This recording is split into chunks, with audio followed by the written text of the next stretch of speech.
තෙරුවන් සරණයි හැම දිනාටම. අදත් අපි මුණ ගැසී සිටින්නේ අපේ සුපුරුදු ධම්සභාවට, ධර්ම සාකච්ඡාවට. වෙනද වගේම අන්තර්ජාලය ඔස්සේ ස්කයිප් මාධ්‍යයෙන් අපි මේ ධම්සභාවට එකතු වෙනවා. අදත් අපේ සුපුරුදු කල්යාණ මිත්‍ර පිරිස, පූජනීය ස්වාමීන් වහන්සේලා, මෙහෙණින් වහන්සේලා ඇතුළු කල්යාණ මිත්‍ර පිරිස මේ ධම්සභාවට එකතු වී සිටිනවා. හැම දිනම අපි තාම ගෞරවයෙන් කල්යාණ මිත්‍රත්වයෙන් පිළිගනිමු. අද විවාහර වර්ෂයෙන් 2022 වර්ෂයේ ජූලි මාසයේ 25 වෙනිදා සඳුදා දිනයක්. අද අපි සූත්‍ර ධර්ම ඇසුරු කරගෙන ධර්ම සාකච්ඡාව කරන දිනය. අපි දහම් හමුව ආරම්භ කරමු. වෙනද වගේම මේ උතුම් ශ්‍රී සද්ධර්මය නිවීම සැනසීම පිණිස හේතු වන මේ උතුම් ධහම තමන් වහන්සේ අවබෝධ කරගෙන තමන් වහන්සේ නිවිල සැනසෙලා ලෝක සත්වයාටත් අපටත් නිවීම සැනසීම පිණිස මහත් වූ කරුණාවෙන් දේශනා කොට වදාළ තථාගත බුදු පියාණන් වහන්සේ බුද්ධ ගෞරවයෙන් සිහි කරගෙන নমස්කාර පාඨය තුන් වාරයක් කියලා සම්බුද්ධ වන්දනාවෙන් අපි ධම්සභාව ආරම්භ කරමු. නමෝ තස්ස භගවතෝ අරහතෝ සම්මා සම්බුද්දස්ස. නමෝ තස්ස භගවතෝ අරහතෝ සම්මා සම්බුද්දස්ස.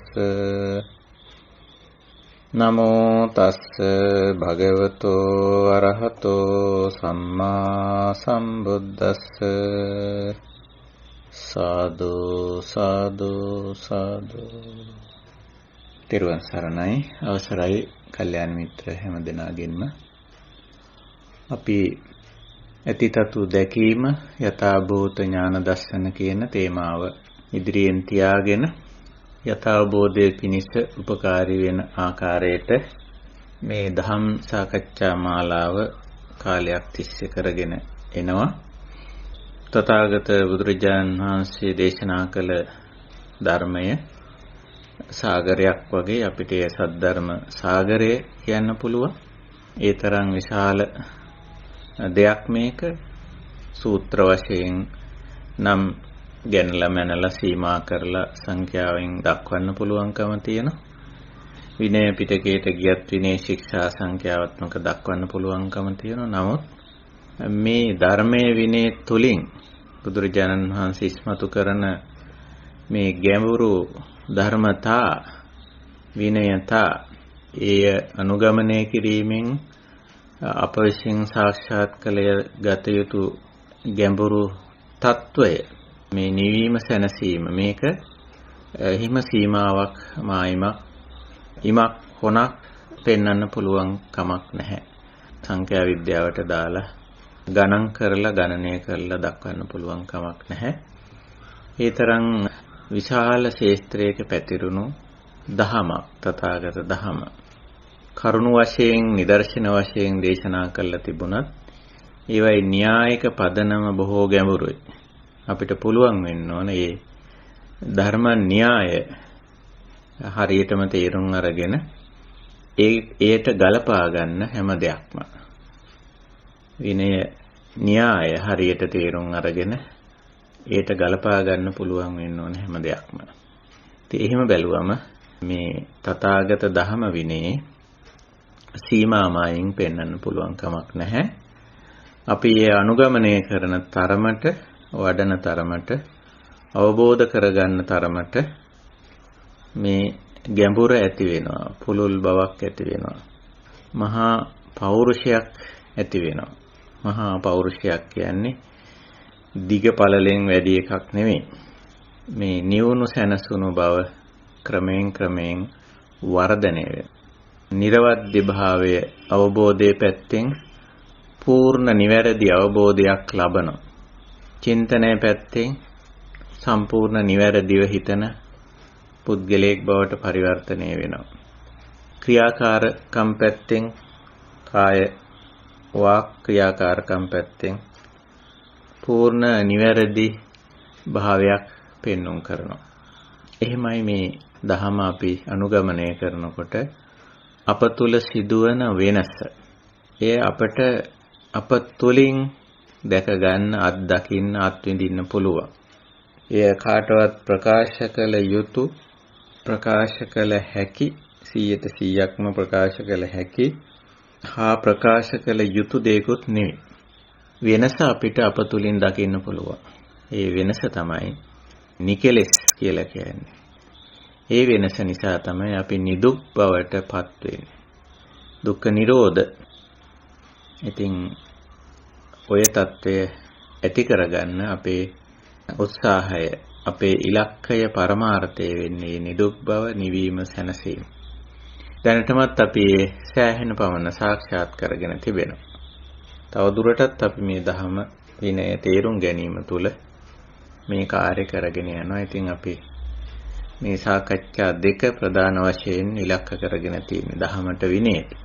සූත්‍ර ධර්ම පදනම් කරගෙන කරන සාකච්ඡාව මුගක්ම ධර්මයේ විග්‍රහ කිරීමක්, ධර්මයේ තේරුම් ගැනීමක්. කමඨහන් සාකච්ඡාව විනය මත පදනම් වෙලා මුගක් අපි කතා බහ කරන දේවල් ඒ තුල යන්නේ. ඉතින් ওই විදිහටයි අපි ඔය සාකච්ඡා දෙක කරගෙන යන්නේ. අදත් අපි සූත්‍ර ධර්ම පදනම් කරගෙන කරන සාකච්ඡාවයි අදටත් අපිට යෙදිලා තියෙන්නේ. ඉතින් අපි බලාපොරොත්තු වෙනවා වෙනද වගේම අපි මේ වෙන් කරගත්ත කාලය ඒ සඳහා ගත කරන්න මුලින් අපි තෝරාගත්ත සූත්‍ර ධර්ම ඇසුරු කරගෙන මේ සාකච්ඡාව කරනවා. ඉන් අනතුරු අපේ ධම්සභාවේ ඉන්න කල්යාණ මිත්‍රයන්ගේ ප්‍රශ්න ගැටළු අදහස් අවබෝධයන් බෙදා හදා ගන්නවා. ප්‍රශ්න ගැටළු සාකච්ඡා කරනවා. එහෙමයි අපේ මේ කාර්ය සිද්ධ වෙන්නේ. හොඳයි, අපි මේ වන විට ඉන්ද්‍රිය කියන මාතෘකාව ඉදිරිපත් කරගෙන තිබෙනවා. ඉන්ද්‍රිය කිව්වම අපි කොටස් දෙකකට ප්‍රධාන වශයෙන් බෙදාගෙන තිබෙනවා. සබා දහමෙන් අපට ලැබුණු ස්වභාවික ඉන්ද්‍රිය 6. චක්කු, සෝත, ගාන, જીවහා, කාය, මන. ඒවා අපි සත්වයක් හැටියට උපදිනකොට සත්වයට ආවේනික ඉන්ද්‍රිය 6. ඉතින් ඉන්ද්‍රිය 6 පවතිනකොට තමයි අපි සත්වයක් කියලා කියන්නේ, පිළිගන්නේ. අනුශේකුත් එහෙමයි. මේ ඉන්ද්‍රිය 6 මොන හරි අඩුපාඩුවක් තියෙනවා නම්, විකෘතිතාවයක් තියෙනවා නම් පරිපූර්ණ මිනිසෙක් හැටියට පිළිගන්නේ නැහැ. ආබාධිත කෙනෙක්, අංග විකල කෙනෙක් ආදී වශයෙන් තමයි විවහාර කරන්නේ. ඉතින් මේ ඉන්ද්‍රිය 6 පිළිබඳව අපි කතා බහ කළා. ඉන්ද්‍රිය භාවනාවක් ඒ තුලින් අපිට ඉගෙනුවා. බුදුරජාණන් වහන්සේ ඉන්ද්‍රිය 6ක් අපිට ලැබිලා තියෙන එක හැබෑව ඇත්ත. ඒවා සබාධමේ අංග. ඒවා ක්‍රියාත්මක වෙලා මේ ඉන්ද්‍රිය ආරම්මන, රූප, ශබ්ද, ගන්ධ, රස, පොට්ටබ්බ ධම්ම කියන ඒවා අපි ඉන්ද්‍රිය ආරම්මන ගෝචර කරගන්නවා, ගෝචර වෙනවා. ඉතින් එතෙන්දී සමහර විට අපේ ජීවිතය දුකට වැටෙන්න පුළුවන්, කෙලෙසෙන්න පුළුවන් මේ ඉන්ද්‍රිය ආරම්මන ගැනීමේ ක්‍රමවේදය නිසා. ඉතින් ඒක වළක්වන්න ඉන්ද්‍රිය පිළිබඳ සමුදය අත්ංගම, අස්සාද, ආදීනව කියන 4 හොඳින් ඉගෙනගෙන ඉන්ද්‍රිය පිළිබඳ නිස්සරණයක්. ඒ කියන්නේ ඉන්ද්‍රියටත්, ඉන්ද්‍රිය ආරම්මණයටත්, ඉන්ද්‍රිය ආරම්මණය ඉන්ද්‍රිය ගෝචර වීමෙන් ඇතිවෙන සුඛ දුක්ඛ, අදුක්ඛම සුඛ ආදී වින්දනයන්ටත් නොඇලී, නොගැටි, නොමුලාව කටයුතු කිරීමයි නිස්සරණ කියලා කිව්වේ. චන්ද රාග විනයෝ චන්ද රාග පහණං කියලා අපි ඒක ධර්මානුකූලව න්‍යායිකව තේරුම් ගත්තා. ඉතින් ওই විදිහට අපි මේ මුල් කොටස අවසන් කරා. දැන් අපේ ඉන්ද්‍රිය භාවනාව අපි දන්නවා, ඒ වගේම අපිට ඒක වඩන්න පුළුවන්. එහෙම වඩලා පුරුදු පුහුණු වෙලා හැම මොහොතකම ඉන්ද්‍රිය භාවනාව සහිතව වාසය කිරීමයි අවශ්‍ය කරන්නේ. මොකද හැම විටම අපේ කිසියම් ඉන්ද්‍රියක් ක්‍රියාත්මකව පවතිනවා. බොහෝ විට සෝතීන්ද්‍රිය, ශ්‍රවණේන්ද්‍රිය, චක්කු ඉන්ද්‍රිය, ඇහැ, මේ දෙක නිතරම ක්‍රියාත්මක වෙනවා. මේ දෙකත් එක්කම මනින්ද්‍රිය ක්‍රියාත්මක වෙනවා. වැඩිපුරම ක්‍රියාත්මක වෙන ඉන්ද්‍රිය දෙක චක්කුසෝත. මේ දෙකටම හැමතිස්සෙම මනින්ද්‍රිය සම්බන්ධ වෙලා තියෙනවා. මේවා බොහොම වේගයෙන් නිරන්තරයෙන් වැඩ කරනවා. අපි ඕමනාව නිසාත් අපි මේ ඉන්ද්‍රියන් ක්‍රියාත්මක කරනවා. අපේ ඕමනාවක් අවශ්‍යතාවයක් නැතත් මේ ඉන්ද්‍රියන්ට අදාළ ඉන්ද්‍රියාරම්මන හමු වුණාම මේ ඉන්ද්‍රිය ක්‍රියාත්මක වෙනවා. ඒකයි ස්වභාවය. ඉතින් ඉන්ද්‍රිය භාවනාවක් ඉගෙනුවේ ඒ සඳහා චක්කුණා රූපං දිස්වා එහින් රූප බලලා සෝතේන සද්දං සොත්වා ගානේන ගන්ධං ගායිත්වා ජීවහාය රසං සායිත්වා කායේන පොට්ටබ්බං පුසිත්වා මනසා ධම්මං විඤ්ඤාය. මේවා වහලා නෙමෙයි නතර කරලා නෙමෙයි ක්‍රියාත්මකව පවතින මොහොතේ ආතාපි සම්පජානෝ සතිමා සිහියෙන් ඉන්න. සිහියෙන් සම්පජානෝ විමසුම් නුවණින් යුක්ත වෙනවා. ආතාපි වීරිය අවංක උත්සාහය දරන මොකටද? අර නොඇලී සිටින්න, නොගැටී සිටින්න, නොමුලාව සිටින්න. ඒක තමයි ඉන්ද්‍රිය භාවනාව. එහෙම ගියාම භාවිතින්ද්‍රිය පුද්ගලයෙක් බවට පත් වෙන්න පුළුවන්කම තියෙනවා. භාවිතින්ද්‍රිය කියන්නේ හැම විටම හැම මොහොතෙම නොඇලී, නොගැටී, නොමුලාව බලන්නෙක්, අසන්නෙක්, විඳින්නෙක්, වටහා ගන්නෙක් බවට පත් වීම. එතෙන්ට එනකොට පුද්ගලයා නිකලස් නිදුක් බවට පත් වෙනවා.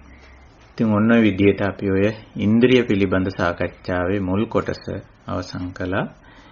ඊට පස්සේ ඉන්ද්‍රිය සාකච්ඡාවේ දෙවෙනි කොටස බුදුදහමේ උගන්වන අප විසින් වර්ධනය කරගන්නා වූ ඉන්ද්‍රිය පහක් සඳහන් වෙනවා.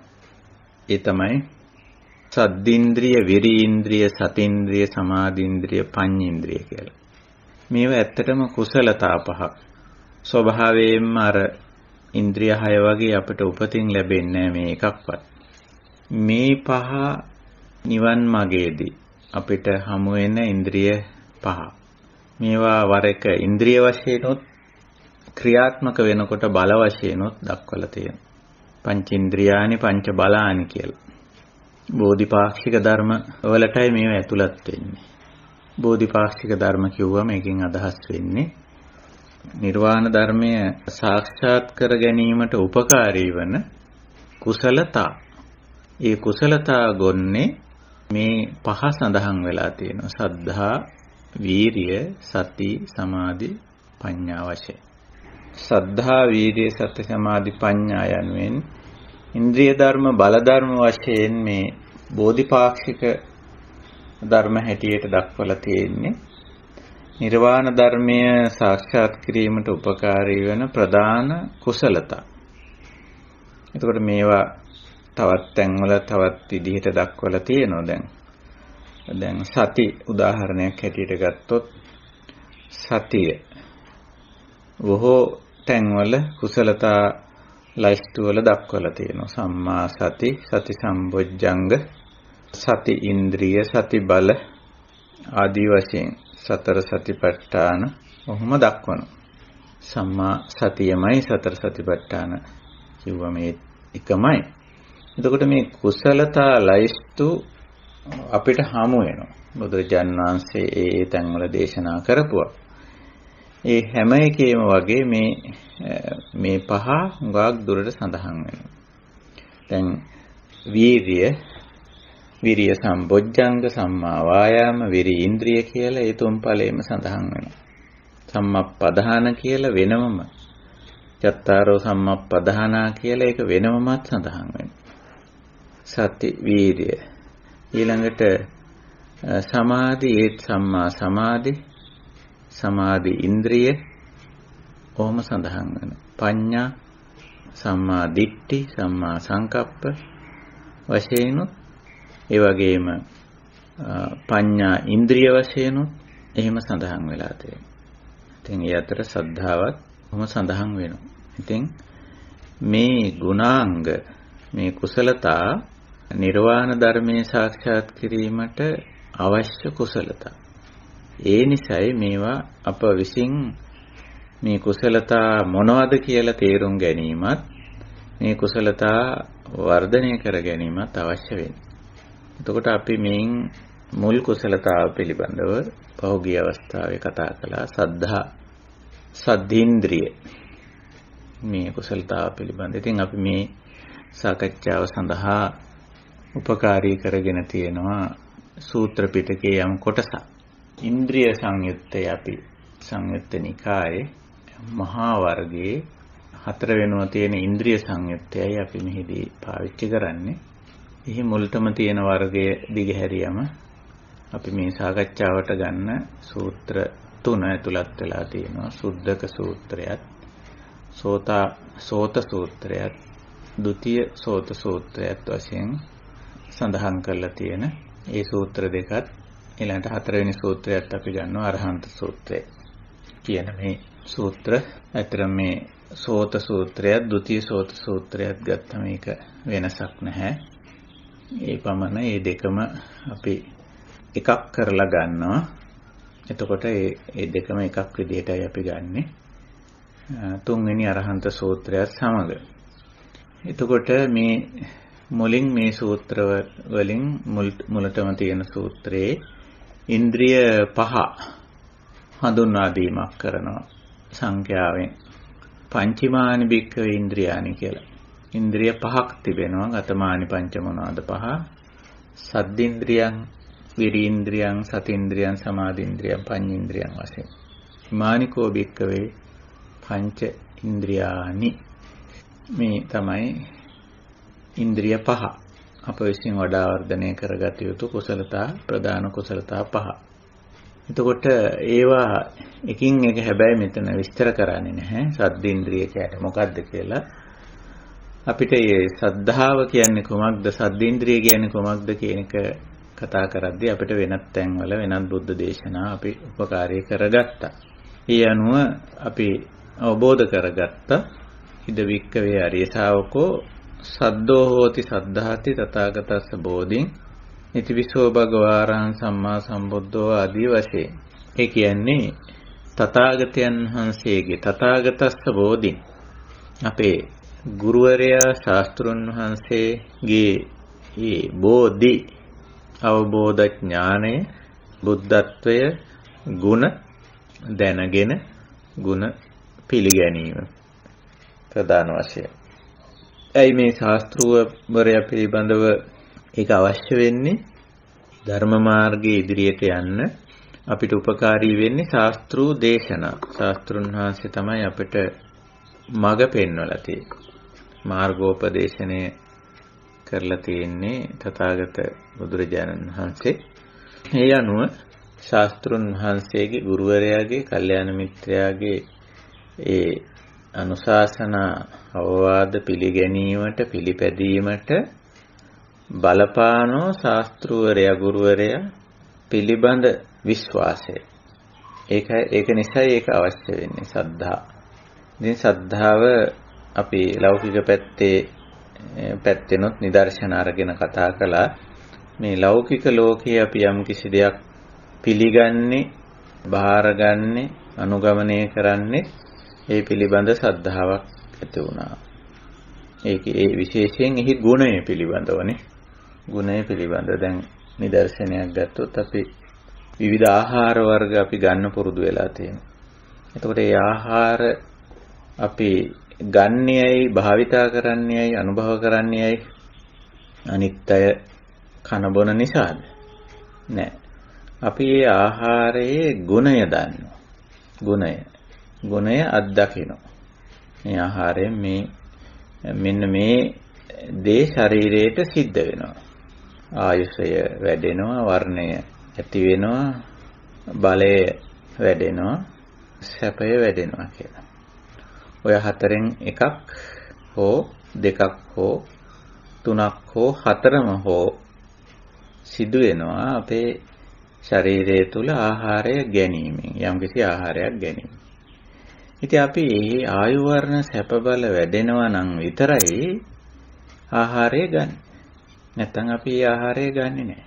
ඒතකොට මේ ආහාරය පිළිබඳ විශ්වාසය, ශ්‍රද්ධාව, අපි පාලියෙන් ඒකට කියන්නේ ශ්‍රද්ධාව ඇති වෙලා තියෙන්නේ ආහාරයේ ගුණ දැනගෙන. එතකොට අපි මේ ආහාරය ගැන ශ්‍රද්ධාවට අපි කියන්නේ ආකාරවති ශ්‍රද්ධා කියලා. ආකාරවති සද්දා. නේද කවුරුත් ඇහුවොත් ඇයි මේ කෑම ඔයා කන්නේ? මේ බීම වර්ගයේ බොන්නේ ඇයි? කියලා ඇහුවම අපි ඒකට උත්තරේ දෙනවා. අඩුම ගානේ කියන මේක ගුණයි කියලා. ඉතින් මේ භුක්ති විඳීමෙනොත් තමන් ඒ කයේ සිද්ධ වෙන වෙනස තමන් අත්දකිනවා, අත්විඳිනවා. ජලය පානය කරපුවාම අපිට හොඳට දැනෙනවා. පිපාසයේ සංසිඳිලා ප්‍රාණවත් ගතියක් එනවා. අන්න ගුණය. ඒ ආහාරය ගත්තම කුසගින්න නිවිලා ශරීරය ප්‍රාණවත් වෙනවා. ඒකයි ශරීරය වැඩෙනවා, පැහැපත් වෙනවා, පහසු ඇති වෙනවා. ඉතින් අපි ඒක අත්විඳිනවා. අත්විඳින නිසා අපි කියනවා මේ ආහාරය ගුණයි. එතකොට දැන් ගුණ දැනගෙන තමයි මේක පිළිගත්තේ, පිළිපදින්නේ, අනුගමනය කරන්නේ. ඔන්න ශ්‍රද්ධාවේ හැටි. ආකාරවති ශ්‍රද්ධාව. ඊළඟ ඒ වගේම තමයි මේ නිර්වාණ මාර්ගයේදී මේ ප්‍රතිපදාව තමයි අපිට වැදගත් වෙන්නේ. අරියෝ අට්ටංගිකෝ මග්ගෝ ආර්ය අෂ්ටාංගික මාර්ගයේ මජ්ක්‍ධිමා පටිපදාව, දුක්ඛ නිරෝධගාමිනී පටිපදාව. ඒක තමයි අපිට අවශ්‍ය වෙන්නේ. ඌමනා වෙන්නේ. මේ නිර්වාණය සාක්ෂාත් කරගන්න. ඒතකොට ඒ පටිපදාව තුළින් අපි තාම නිවන් නොදැක්ක, නිවුණු සැනසුණු බවට පත් නොවුණු පුද්ගලයෙක් ඒ ප්‍රතිපදාව විශ්වාස කරන්නේ ප්‍රතිපදාව දේශනා කර ප්‍රතිපදාව ඉදිරිපත් කළ පුද්ගලයා ඔහුගේ ගුණ මත පදනම් වෙලා. ඒකයි මේ සද්ධාවට ශාස්ත්‍රුන් වහන්සේ අරගෙන තියෙන්නේ. සද්දෝ හෝති සද්ධාති තථාගතස්ස බෝධින්. තථාගතයන් වහන්සේගේ අවබෝධය, උන්වහන්සේගේ ගුණ අරහං සම්මා සම්බුද්ධෝ යන ආදී වශයෙන් දක්වලා තියෙන එකයි. ඉතින් පළමු කොටම ඔන්න ඔය ශ්‍රද්ධාව අපිට අවශ්‍ය වෙනවා. අපි සියලු දෙනාම ආකාරවති ශ්‍රද්ධාවටපත් වෙච්ච අය දැන් මේ ශ්‍රද්ධාව අවෙච්ච ප්‍රසාදනයක් බවටත් පත් වෙලා තියෙනවා. අවෙච්ච කියන්නේ ඒක ආයි වෙනස් වෙන්නේ නැහැ. වෙනස් ශාස්ත්‍රවරේ පිළිගන්න විශ්වාස කරන තැනට අපි යන්නේ නැහැ මොනම හේතුවක් නිසාවත්. මොකද හේතුව දැන් අපි තථාගතයන් වහන්සේ කෙරෙහි අවෙච්ච ප්‍රසාදණයටපත් වෙලා ඉන් පස්සේ අපි මේ ප්‍රතිපදාව උන්වහන්සේ දේශනා කරපු ප්‍රතිපදාව අපි අනුගමනය කරන්න යොමු වුණා, සෝතාපන්න වුණා. ඒකට අපි කියන්නේ සෝතාපන්න වෙනවා කියලා. සෝත කියන්නේ ආර්ය අෂ්ටාංගික මාර්ගයට. එතකොට මේ මාර්ගය අනුගමනය කරන්න අපි යොමු වෙලා ඉන්නේ දැන් සෝතාපන්න. සෝතාපන්න වෙලා දැන් මේ ධර්ම මාර්ගයේ සීල සමාධි ප්‍රඥා ගුණ වඩාගෙන යනකොට ඔන්න ප්‍රතිපදාව පිළිබඳ ශ්‍රද්ධාවත් අපිට ඇති වෙනවා.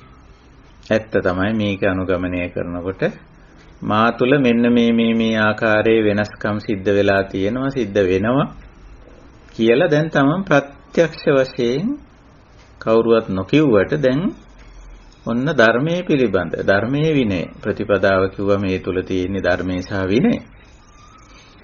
ඉතින් ධර්මයේ විනය පිළිබඳව ඔන්න ආකාරවති ශ්‍රද්ධාවට අපි ඇවිල්ලා තියෙන්නේ. මොකද අපි ධර්මයෙන් විනයෙන් ප්‍රතිඵල ලබාපු අය.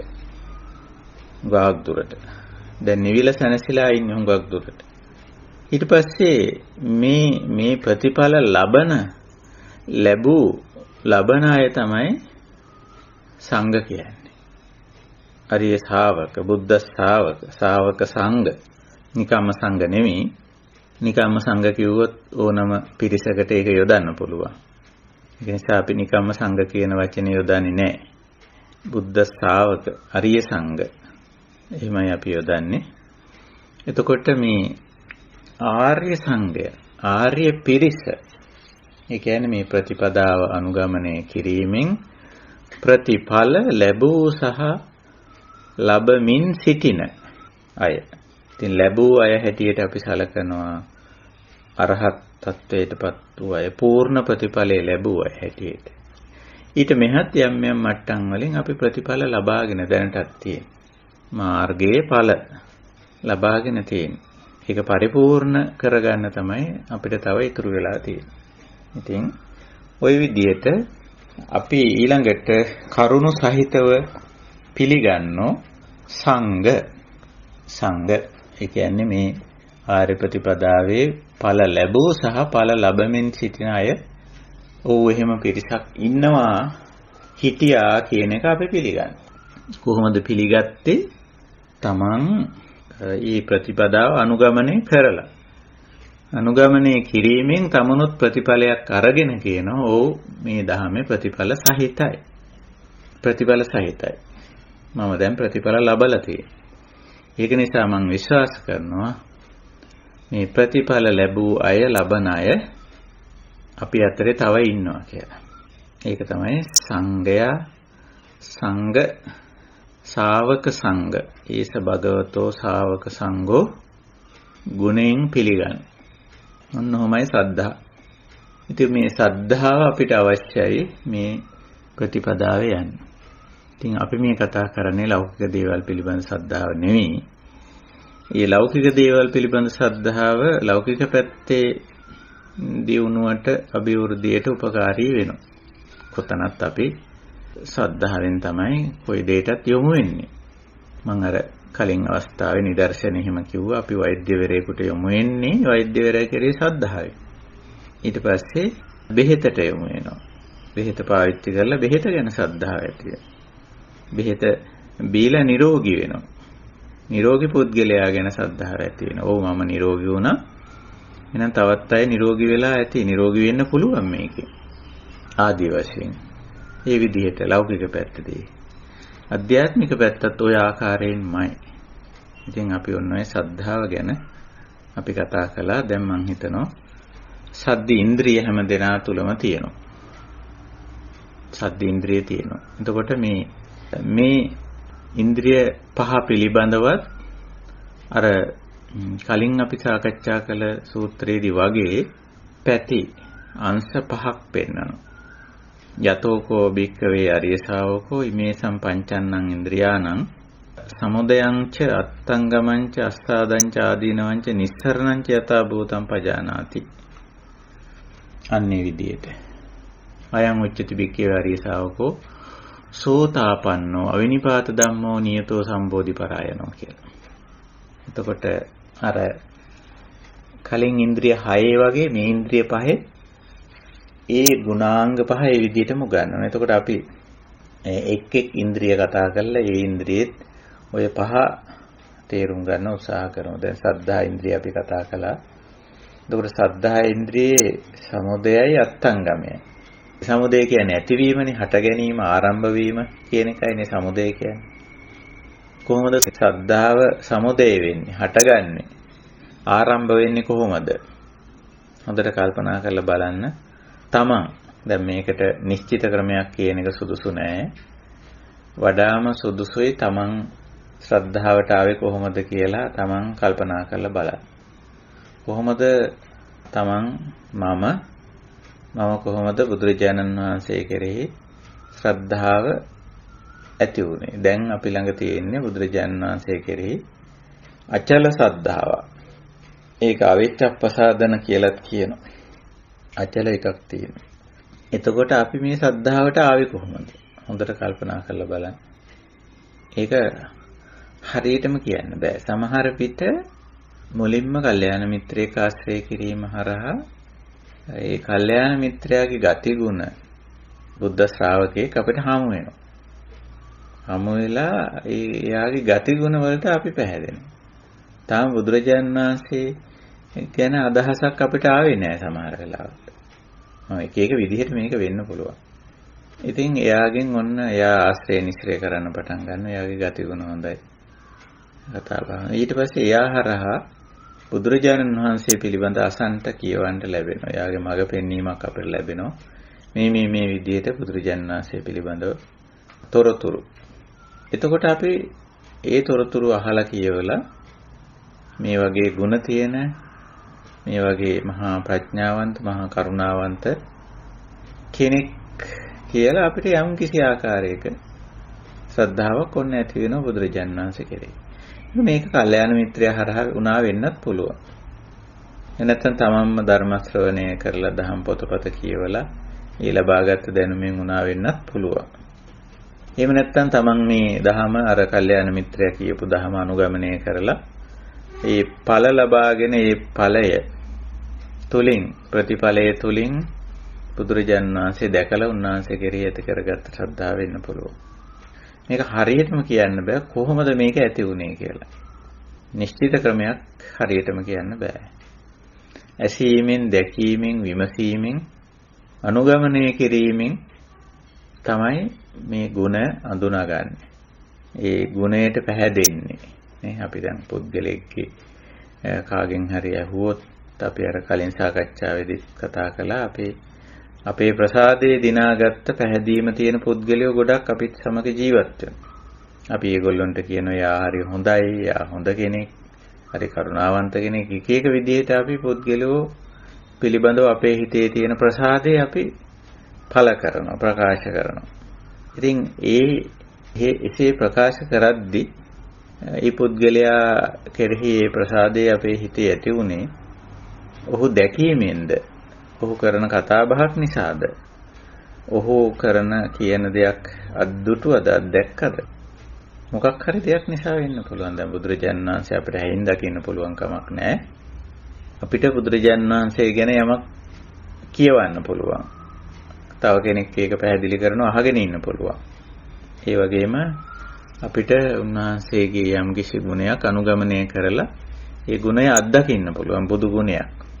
ඉතින් ඒ තුලින් තමයි අපි මේ අචල සද්ධාවටපත් වෙන්නේ. සද්ධාවේ සමුදය එහෙම. සමුදය කියන්නේ හට ගැනීමනේ. එතකොට මේ සද්ධාවේ අත්ංගමං කියන්නේ මොකක්ද? ඒ කියන්නේ අත්ංගම කියන එකේ සාමාන්‍ය අර්ථය අවසන් වෙනවා, කෙලවර වෙනවා, නිමා වෙනවා කියන අදහසනේ. එතකොට දැන් බුද්ධ ශ්‍රාවකයෙක්ගේ ශ්‍රද්ධාව අවසන් වෙනවද? නිමා වෙනවද? කෙලවර වෙනවද? ශ්‍රද්ධාවේ නිමාවන් දෙකක් තියෙනවා. මේක හොඳට මතක තියාගන්න ඕන.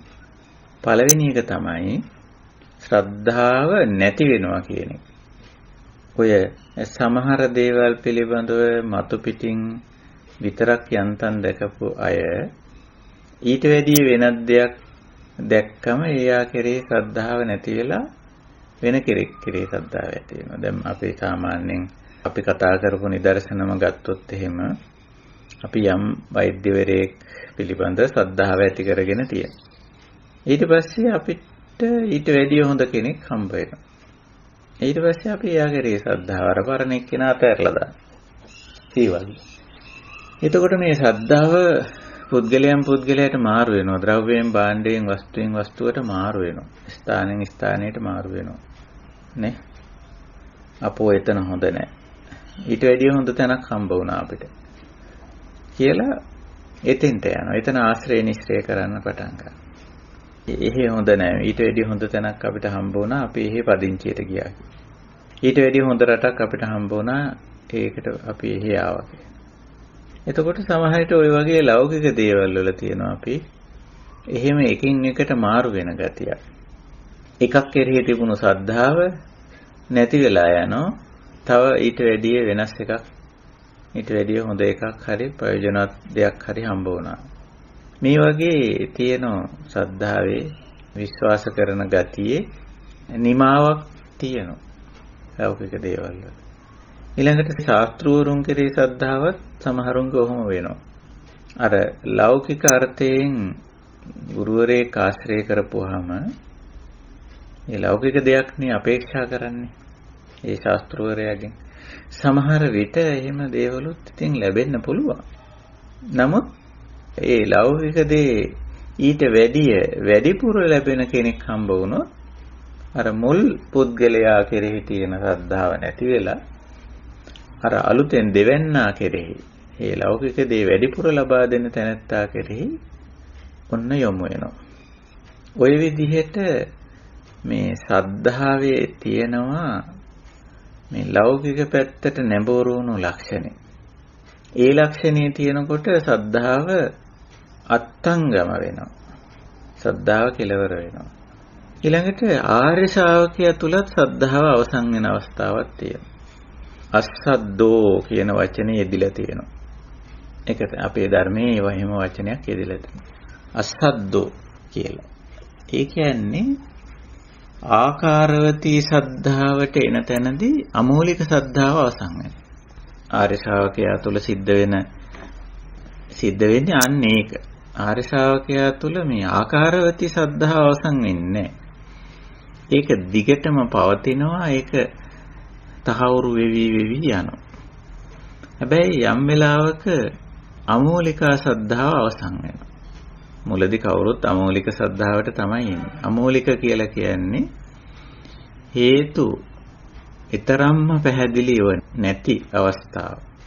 නමුත් විශ්වාස කරනවා, පිළිගන්නවා. විශ්වාස කරලා පිළි අරගෙන ඒක අනුගමනය කරනවා. මේක මං නිදර්ශනයකින් කියන්නම්. අපි අර පාවිච්චි කරන නිදර්ශනේ දැන් ඔන්න අපිට ලෙඩක් තියෙනකොට අපි අනිත් අය එක කතා කරනවානේ. බලන්නකෝ මට හරි වැඩේ මේ මාසනීපයක් තියෙනවානේ කියලා. එතකොට ඒ අසනීප හැදිච්ච තව කෙනෙක් කියනවා අනේ මටත් ඕක තිබුණා. මම හවල් වෛද්‍යවරයාගෙන් තමයි බෙහෙත් ගත්තේ. එයාව ලෙඩේට හරි හොඳයි. ඉතින් මට නම් දැන් සනීපයි කියලා. එතකොට දැන් අපි අර වෛද්‍යවරයා ගැන ඒ වෛද්‍යවරයා හමු වෙලත් නැහැ. එයාගෙන් බෙහෙත් අරගෙනත් නැහැ. බෙහෙත් පාවිච්චි කරලත් නැහැ. මොකොත් නැහැ. අර නිරෝගී වෙච්ච කෙනෙක් කියනවා මටත් ඔය ලෙඩේ තිබුණා. මම හවල් වෛද්‍යවරයාගෙන් බෙහෙත් ගත්තා. මට දැන් සනීපයි කියලා. දැන් අපේ හිතේ මොකක්ද ඇති වෙන්නේ?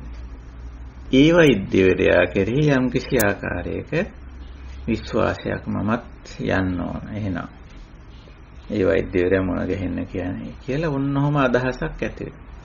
දැන් හැබැයි මෙයා දැක්කෙත් නෑ. මෙයා දීපු බෙහෙත් පාවිච්චි කරෙත් නෑ. මොකවත් නැතුව මේ අදහස ආවේ. ඔන්න ඔය වගේ මට්ටමකදී අපි හඳුන්වන්නේ අමෝලිකා කියලා. අමෝලිකා සද්ධා කියලා. ඉතින් හැබැයි මේ සද්ධාවෙන් තමයි සද්ධා ජාතෝ උපසංකමති කියන්නේ. බුදුරජාණන් වහන්සේ ඔය පිළිවෙල දක්වලා තියෙනවා. උපසංකමති කියන්නේ වෙත යනවා කියන එක. ඒ සද්ධාවෙන් තමයි අර වෛද්‍යවරයා ළඟට යන්නේ. ඒකට අපේ ශාස්ත්‍රුන් වහන්සේ ගත්තත් ඒත් එහෙම තමයිනේ. එහෙම වාර්තා වෙලා ආපු අය ඉන්න ඕනේ. දැන් ඔය සරියුත් මොගලන් දෙදෙනා වහන්සේ කලින් වෙනත් දර්ශනයක් පරිව්‍රාජක දර්ශනය අනුගමනය කරපු දෙන්නෙක් නේ. සංජය කියන පරිව්‍රාජක ගුරුවරයාගේ ශිෂ්‍යෝ දෙන්නෙක් හැටියට ගත කරා.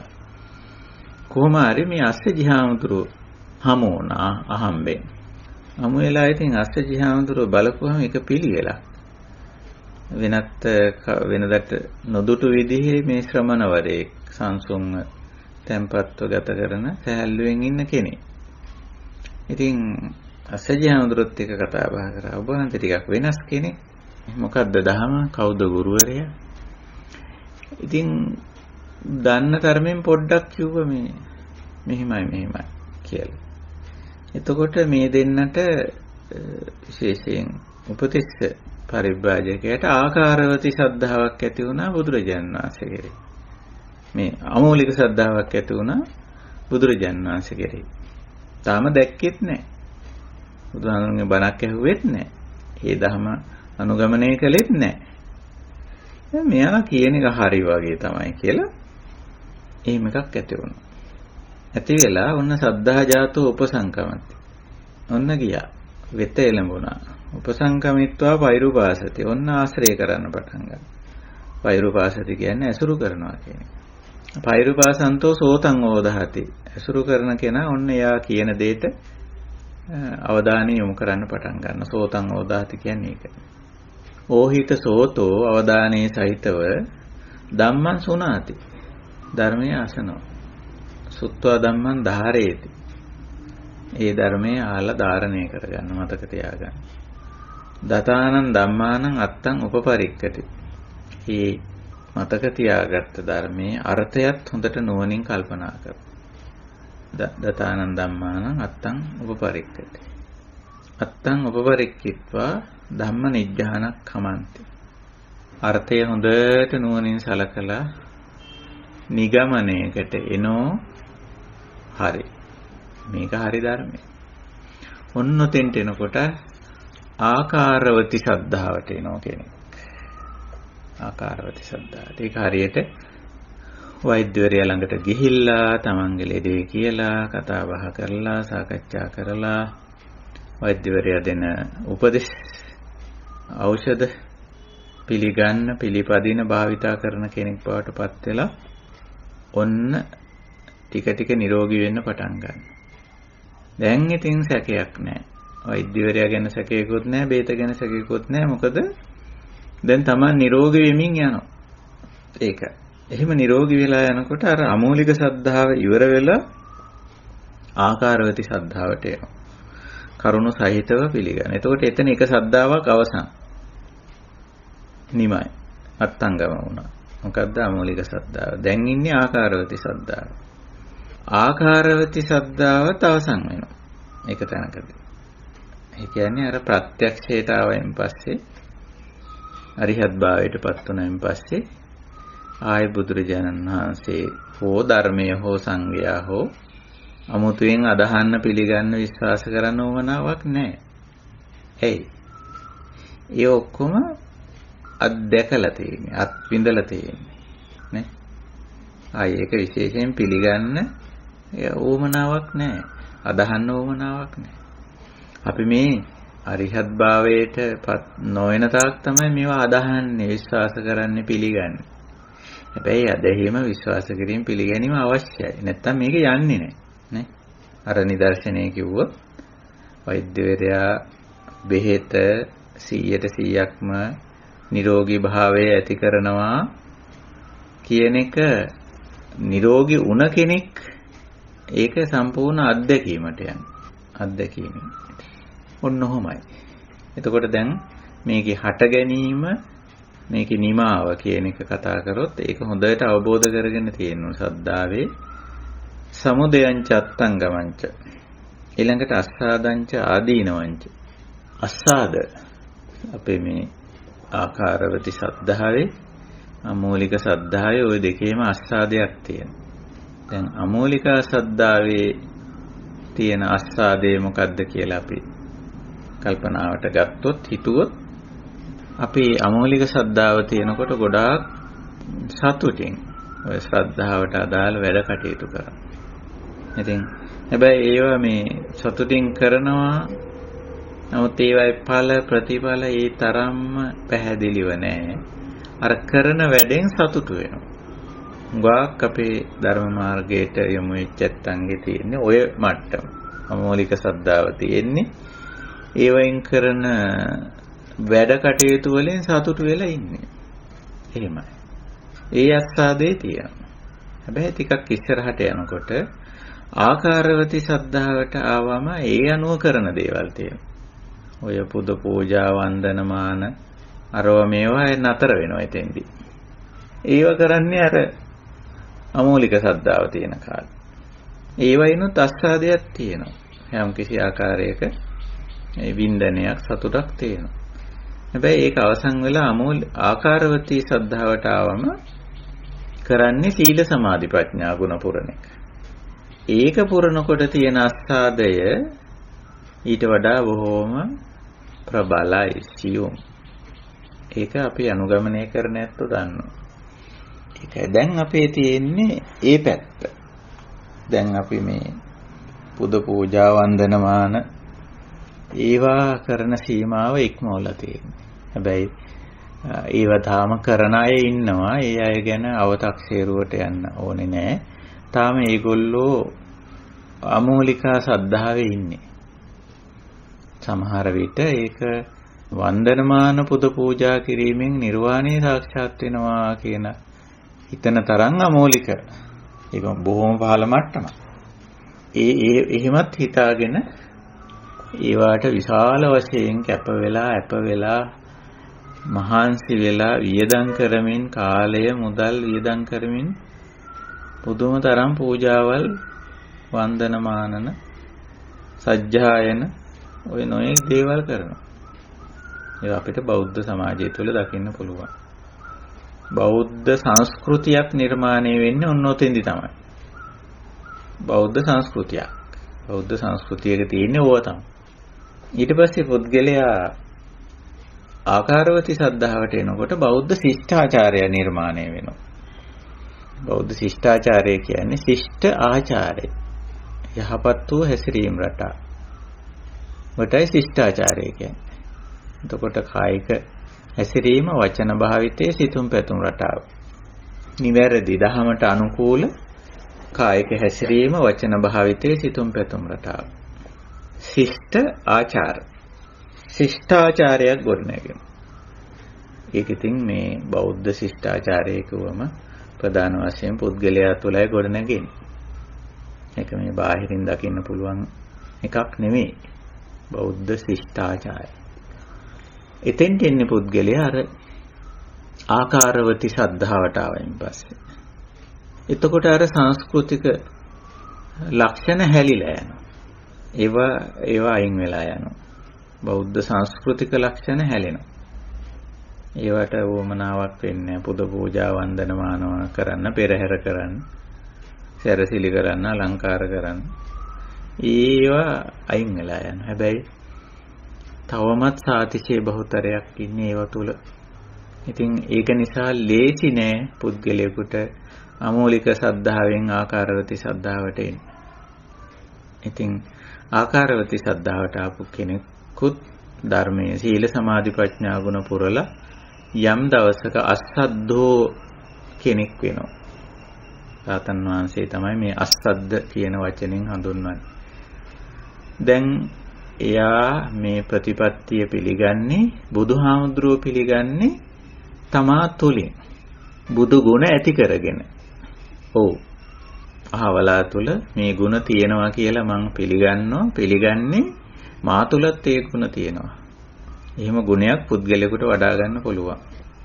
ඒක නිසා ගුණය තමා තුලින් දැකලා ඇති කරගෙන දැන් එතෙන්ට එනකොට අස්සද්ධෝ ධර්මය තමා තුලින් අත් විඳිනවා, අත් දකිනවා.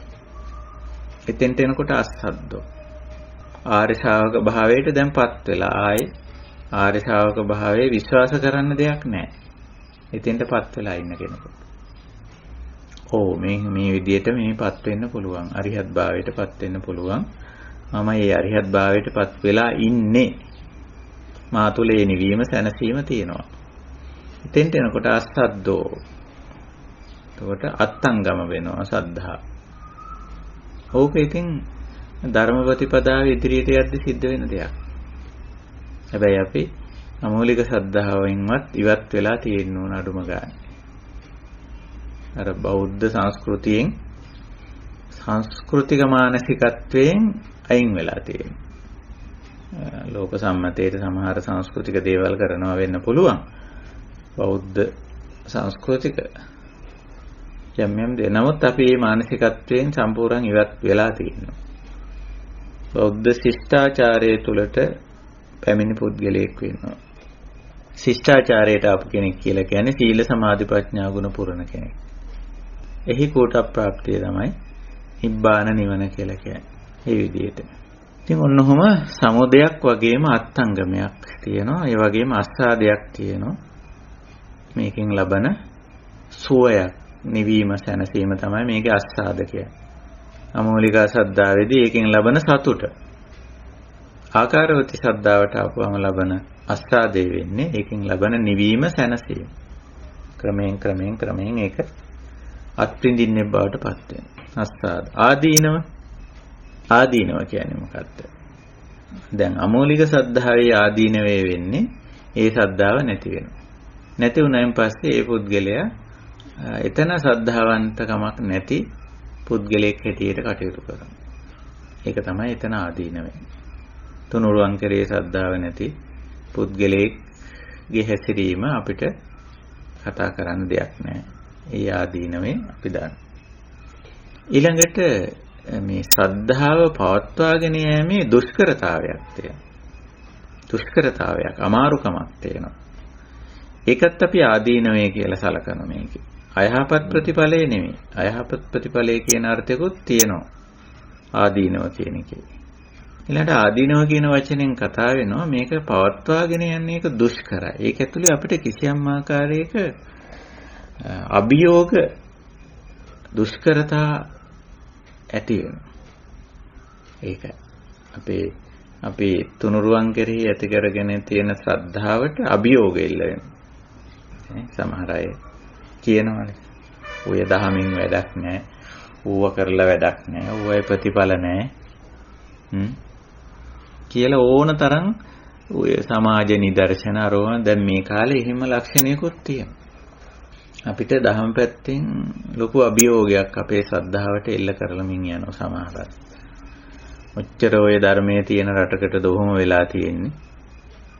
උදේ හවස බණ කියනවා නේද? ඕගොල්ලෝ බණ අහනවා නේද? කෝවෙන් වැඩක් වෙලා තියෙනවද? ආදී වශයෙන්. ඒ වගේ අභියෝග එල්ල වෙනවා. ඒ එල්ල වෙන්නේ මොකද? ලෞකික පැත්තේ. ඒගොල්ලෝ හිටගෙන ඒකට ආයුධය කරගන්නේ ලෞකික දේවල්. මේ ලෞකික දේවල්. නමුත් ලෞකික දේවල් සාධනය කිරීමක් නෙවෙයි මේ ධහමෙන් කෙරෙන්නේ. අපි ඒක දන්නවා. ලෞකික දේවල් කොහොමදත් ඒවා පවතින අදාළ හේතු ඇති විට පවතිනවා. හේතු නැති විට නොපවතිනවා. දැන් ආර්ථිකය ගත්තොත් එහෙම ආර්ථික සමෘද්ධිය හේතු ඇතුව සහේතුකයි. සප්පච්චේ සහේතුක දෙයක්. ඊට අදාළ හේතු ඇතිදා ප්‍රත්‍ය ඇතිදා ඒක පවතින. යම් වෙලාවක ඒ ආර්ථික සමෘද්ධියට අදාළ හේතු ප්‍රත්‍ය නැති වෙලා ගියාද ඒක පවතින්නේ නැහැ. ඒක හැටි එහෙමයි. ඒකත් අපි තේරුම් ගන්න තියෙන්නේ දහම තුලින් හේතුඵල ධර්මතාවය. ඒක පිළිගත්ත කෙනෙකුට දහම පිළිබඳ ශ්‍රද්ධාව නැති වෙන්නේ නැහැ. එහෙම නැති වෙන්නේ නැහැ. ඉතින් ඒ වගේ මේකේ තියෙනවා ඊටාම සියුම් පැතිකඩ ඒවා අපි අවබෝධ කරගන්න ඕන, තේරුම් ගන්න ඕන, වටහා ගන්න ඕන. එහෙම නැත්නම් මේ ශ්‍රද්ධාව එක්තරා විදිහක නිකන් අභියෝගයට ලක් වෙන අවස්ථා. අමාරුවෙන් ගෙනියන්නේ අපි මේ අපේ ශ්‍රද්ධාවන්තභාවයේ අපි ඒකට ලොකු අභියෝග එල්ල වෙලා. සමහරට අපි තුලින්මත් ඕක එන්න පුළුවන් බාහිරින් විතරක් නෙමෙයි. අපේ අර ප්‍රතිඵල මන්දගාමී වෙනෝනේ. සමහර වෙලාවට අර අපි පටිපදා හතරක් කියලා තියෙනවා. දුක්ඛ පටිපදා, දන්දා විඤ්ඤා කියලා අවස්ථාවක් සමහරට තියෙනෝනේ. අවස්ථා තුනක් තියෙනවා. සුඛා පටිපදා, කිප්පා විඤ්ඤා අවස්ථාවේ එහෙම වෙන්නේ නැහැ. ප්‍රතිපදාව පිළිබඳ ශ්‍රද්ධාව අඩාල වෙන්නේ නැහැ. දැන් බොහොම පහසුයි අවබෝධයේ වේගවත්. හැබැයි තව අවස්ථා තුනක් තියෙනවා.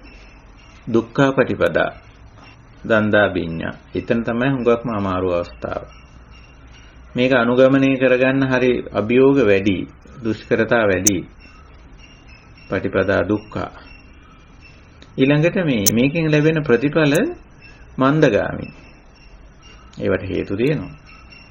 Taman ඒ හේතු දැකලා ඒ හේතු ඉවත් කරගන්න නැතුව නමුත් මේකේ මේ දුෂ්කරතාව අත්විඳිනවා.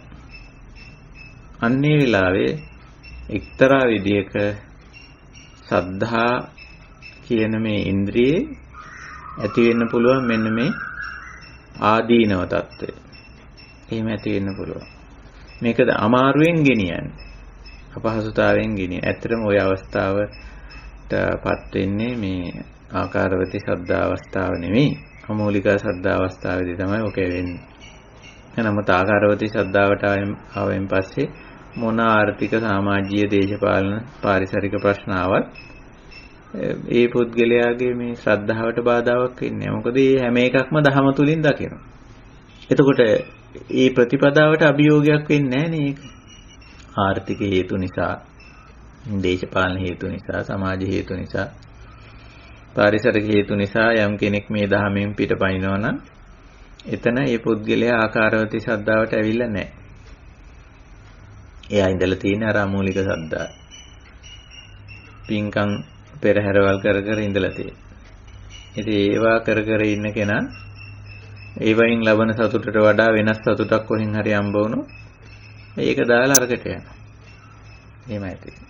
නමුත් අපි ප්‍රතිපත්තියට ඇවිල්ලා ඒකෙන් ලබන නිවීම සැනසීම අභ්‍යන්තරයෙන් විඳලා තියෙනවා නම් චුට්ටක් හරි එහෙනම් අමෝලික ශ්‍රද්ධාවෙන් ආකාරවත ශ්‍රද්ධාවට ඇවිල්ලා දැන් අත්දැකීමෙන් මේකේ ප්‍රතිඵලයේ ලෞකික පැත්තට නෙමෙයි තියෙන්නේ, අධ්‍යාත්මික පැත්තටයි තියෙන්නේ.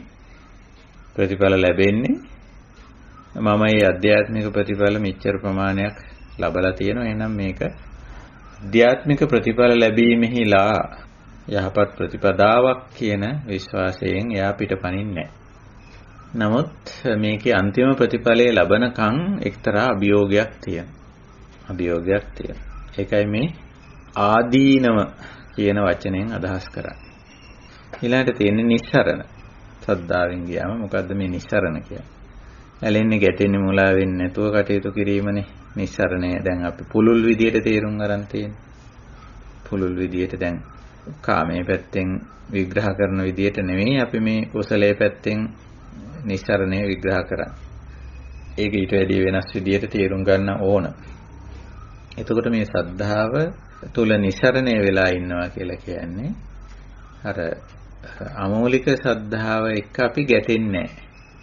අමෝලික සද්ධාව අපි තුල ක්‍රියාත්මක වෙන අවස්ථාවකට වඩා අපෙන් පරිබාහිර පුද්ගලයෝ තුල දකිනවා අපි ක්‍රියාත්මක වෙනවා දකිනවා. ඉතින් අපි දැන් ආකාරවති සද්ධාවට ආපු නිසා අර අමෝලික සද්ධාවේ තියෙන ලාභාල ගතිය, ඕලාරිකකම, හිස්කම අපිට පේනවා. සමහර විට අමෝලික සද්ධාවේ ඉන්න පුළුවන් තමන් සමග ජීවත් වෙන අනිත් කෙනා. එයා අමෝලික සද්ධාවට අදාළ වැඩ තමයි කරන්නේ. අපි ආකාරවතී සද්ධාවට ඇවිල්ලා අපි කරන වැඩ ඒගොල්ලෝ හැල්ලු කරනවා. අවමානයට ලක් කරනවා. ඔය මොනවද ඕවා? ඔය බෞද්ධ වැඩද? කෝ මේවා කරන්නේ නැහනේ. මෙච්චර වටින දේවල් කෝපින්කම් කරන්නේ නැහැ, පෙරහැරවල් කරන්නේ නැහැ. අරෝ මේවා කරන්නේ නැහැ නේ. ඒ වගේ වෙන්න පුළුවන්. එතකොට අපි අමෝලික සද්ධාව අපි අඳුනගෙන ඉන්න නිසා අමෝලික සද්ධාව එක්ක ගැටෙන්නේ නැහැ. අපිත් ඔතන හිටියා. ඔයා ඉන්න තැන අපිත් හිටියා. අපි ඒක ඕනනම් කියන්නත් පුළුවන්, නොකිය ඉන්නත් පුළුවන්. ඔතන හිටියා. නමුත් දැන් අපි ඔතන නෙවෙයි ඉන්නේ, මෙතෙන්ට ඇවිල්ලා ඉන්නේ. දැන් අපි මේ නිර්වාණය සාක්ෂාත් කිරීමෙහිලා වන්දනමාන පුද පූජාවල් පෙරහැරවල් නෙවෙයි උපකාරී වෙන්නේ කියන එක අපි දන්නවා. ඒ සඳහා සීල සමාධි ප්‍රඥා ගුණ පුරන්න ඕන බව දන්නවා දැන්. සමහරට ඔය தත්ත්වය අපිත් හිටියා. නමුත් දැන් අපි මෙතෙන්ට ඇවිල්ලා තියෙනවා. එතකොට මේ අමෝලික සද්ධාවේ අමෝලික ලක්ෂණය පිළිබඳව අපි ගැටෙන්නේ නැහැ. ඊළඟට දැන් අපි ආකාරවති සද්ධාවට ඇවිල්ලා තියෙනවා. ආකාරවති සද්ධාවට ආපුවම ඒක ඇලෙන්නෙත් නැහැ. ඒක ඕක නෙමෙයි හොඳ මේක. ඕක මොකද්ද මේක කියලා. ඉතින් ඒක ඔක්කාංශනේ, අත්ොක්කාංශනේ. ඒක හුවා දක්වන්න, ඒක ලොකු කරගන්න කතා කරන්නේ නැහැ. ඒක තුල යනවා මිසක ඇලෙන්නේ ගැටෙන්නේ නැහැ. මුලා වෙන්නෙත් නැහැ සද්ධාව පිළිබඳව. ආකාරවති සද්ධාව හෝ අමෝලික සද්ධාව නිත්‍ය සංඥාවෙන් ආත්ම සංඥාවෙන් ගන්නෑ.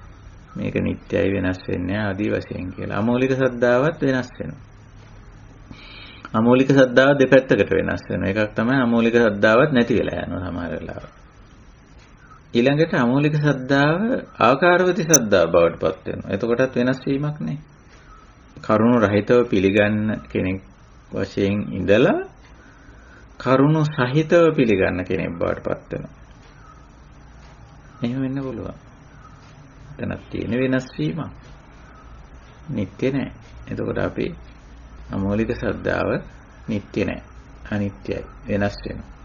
ආකාරවති සද්ධාව ඒකත් වෙනස් වෙනවා. ඒකේ වෙනස ක්‍රමයෙන් වැඩි වෙන පැත්තට වෙනස් වෙනවා. ආකාරවති සද්ධාව අර අඩු වෙන පැත්තට වෙනස් වෙන්නේ නෑ. එක දේවල් වෙනස් වෙන විදි තියෙනවා. විදි තියෙනවා. දැන් අපේ ශරීරය ගත්තොත් ශරීරයේ කවදාවත් මේ තරුණ වෙන පැත්තට වෙනස් වෙනවද? ඒ පැත්තට වෙනස් වෙන්නේ නැහැ. වෙනස් වීම සිද්ධ වීගෙන යන්නේ මහලු බව පැත්තට. ජරාව පැත්තට. එහෙම නෙවෙන්නේ. වෙනසක් වෙන්නේ. හැබැයි ඒ වෙනස එක පැත්තකට විසිද්ධ වීගෙන යන්නේ. අනිත් පැත්තට වෙන්නෙම නැහැ. ආකාරවති සද්ධාවත් එහෙමයි. ආකාරවති සද්ධාව අර අඩු වෙන පැත්තට වෙනස් වෙන්නේ නැහැ. වෙනස නිතරම සිද්ධ වෙන්නේ වැඩි වෙන පැත්තට. හැබැයි ඒකෙත් වෙනසක් සිද්ධ වෙනවා. ඒක නිසා ඒක ගැනත් අපි නිත්‍ය සංඥාවට එන්නේ නැහැ. ආත්ම සංඥාවට එන්නේ නැහැ. එතකොට තමයි ඒකේ අර මෝහ ලක්ෂණය එන්නේ. මෝහ ලක්ෂණය එන්නේ. අපි හිතුවොත් මේ කෙනෙක්ගේ ශ්‍රද්ධාව දියුණු වෙන්නේ නැහැ කියලා එහෙම ඒක වැරදි. දියුණු වෙනවා. ඒක අඩු වෙන පැත්තට යන්නේ නැහැ. ආකාරවතී ශ්‍රද්ධාවටපත් වෙච්ච පුද්ගලයාගේ ශ්‍රද්ධාව නිතරම යන්නේ වෙනස් වීගෙන යන්නේ වැඩි වෙන පැත්තට. ඒ නිසා මෝහ නැහැ අපිට මේ සම්බන්ධයෙන්. මූලික ශ්‍රද්ධාව ගැනත් ආකාරවතී ශ්‍රද්ධාව ගැනත් මෝහ නැහැ. එතකොට ඇලීම් ගැටීම් මුලා වීම වලින් තොරව අපි ওই ශ්‍රද්ධා දෙක සම්බන්ධයෙන්ම කටයුතු කරන්නේ. ඇයි එහෙම කටයුතු කරන්න පුළුවන් වෙලා තියෙන්නේ? අපිට එහි සමුදයත් අත්ංගමයත් අස්සාදයත් ආදීනවයත් හොඳට දැන් අපි ප්‍රත්‍යක්ෂ කරන් තියෙනවා. ඒකයි. ඔන්න ඔය විදිහට මම හිතනවා අපි සද්ධා කියන ගුණාංගය මොකද්ද කියලා තේරුම් ගත්තා. සද්ධා ඉන්ද්‍රිය තේරුම් ගත්තා. මේ සද්ධා ඉන්ද්‍රිය දෙවිදියකට පිහිටනවා කියලා අමූලික වශයෙන්වත් ආකාරවතී වශයෙන්වත් දෙවිදියකට පිහිටනවා කියලා. ඊට පස්සේ ඒ සද්ධා ඉන්ද්‍රියේ සමුදය අත්ංගමය අස්සාදය ආදීනවේ නිස්සරණය කතා කරා. ඉතින් ඕකේ තවත් අපි ඔය සද්ධා බල කියන කාරණේ පොඩ්ඩක් මතක් කරගෙනම අදට සාකච්ඡාව යම් නිමාවකට ගමු. සද්ධා ඉන්ද්‍රියේ වශයෙන් දක්වලා තියෙනවා සද්ධා බල වශයෙන් දක්වලා තියෙනවා. බල කිව්වම ඇත්තට මේකෙන් අදහස් කරන්නේ ක්‍රියාත්මක වෙන අවස්ථාව. අසද්ධාවට එරෙහිව ක්‍රියාත්මක වෙන අවස්ථාව තමයි සද්ධාවේ බල අවස්ථාව. යම් අවස්ථාවක අපිව අශ්‍රද්ධාවන්ත භාවයට තල්ලු කරන යොමු කරන උනන්දු කරන බලයක් යෙදුනම පිටින් හෝ ඇතුළතින් පිටින් යෙදෙන්නත් පුළුවන් යම් පුද්ගලයෙක් අපිව මේ තුනුරුවන් කෙරෙහි තියෙන ශ්‍රද්ධාවෙන් බැහැර කරන්න යම් තර්කයක් විතර්කයක් ඉදිරිපත් කරන්න පුළුවන්. එහෙම ඉදිරිපත් කරන අවස්ථා තියෙනවා. ඔය මේ ආගම් වලට හරවනවා කියලා වැඩක් ඔය සාමාන්‍යයෙන් කරනවානේ. ආගමික කණ්ඩායම් අතරේ ඉතින් උත්සාහ කරනවා අනිත් එක්කෙනාව එයා අදහන විශ්වාස කරන පිළිගන්න වැඩපිළිවෙලෙන් අයින් කරලා තමන්ගේ පිළිවෙලට ගන්න. ඒක එතකොට අර පුද්ගලයාට එක්තරා අභියෝගයක්. මේ පිළිබඳ විශ්වාසය කඩලා දාලා අයින් කරලා වෙනත් එකකට ගන්න උත්සාහ කරනවා. ওই වගේ අවස්ථාවක තමයි මේ බලය ක්‍රියාත්මක වෙන්න ඕන. සද්ධා බලං. එතකොට සද්ධාව බලං කිව්වම මේකෙන් අදහස් කරන්නේ සද්ධාව බලවත්ව පවත්වා ගැනීම. බලවත් ලෙස තබා ගැනීම. චංචල නොවි තබා ගැනීම. ඒකෙදි අපිට හුඟක්ම උපකාරී වෙන්නේ සතිපට්ඨාන. අර අපේ ශාස්ත්‍රවරේ අපේ ධර්මය අපේ ශ්‍රාවක භාවයේ පිළිබඳව කවුරු හරි අභියෝගයට ලක් කරන වෙලාව. එහෙම අභියෝගාත්මක අවස්ථා හරියට තියෙනවා. අන්ද වර්තමානයේ නම් ගොඩාක් තියෙනවා. දැන් මම ඊයේ ධර්ම දේශනාවක් කරලා එන අවස්ථාවේ ඉතින් මාව එක්කන් ආපු වාහනේ අය ඉතින් යම් තාක් දුරකට මාව එක්කන් එනකන් ඒ සංවාදයේ හිටිය. ඉතින් ඒගොල්ලෝ කියන මේ බණ වැඩන්නේ ආවුනේ කොච්චර බණ කිව්වද කියලා. එතකොට දැන් අපි වගේ කෙනෙකුට බණ වැඩන්නේ කියන අදහසට ගේන්න බෑ අපිව. ඇයි? අපි ධර්මයෙන් ප්‍රයෝජන ගත්තයිනේ. ප්‍රයෝජන ගත්ත කෙනෙකුට කවදාවත් ওই බණෙන් වැඩක් නැහැ කිව්වට ඒක වළංගු වෙන්නේ නැහැ. ඇයි? අපේ ශ්‍රද්ධාව බලවත්. ඒතෙන්දී කොහොමදවත් අපිව අනිත් පැත්තට යවන්න බෑ. යවන්න බැරි මොකද? යවන්න බැරි අපි මේකෙන් අත්දැකලා අත්විඳලා තියෙන්නේ. දහම ප්‍රතිඵල ගත්ත නැත්නම් අනිත් පැත්තට හරවන්න බෑ. එතන අපේ සද්ධා බලය දහම පිළිබඳව සද්ධා බලය හොඳට අපේ ක්‍රියාත්මක වෙනවා. බුදුහාමුදුරුවෝ ගැන කවුරු හරි විවේචනයක් කරාට ඕගොල්ලෝගේ ශාස්ත්‍රවරයා මෙහෙම කෙනෙක් කියලා කවදාවත් අපි අනිත් පැත්තට යන්නේ නැහැ. අපේ ශ්‍රද්ධාව බලවත්.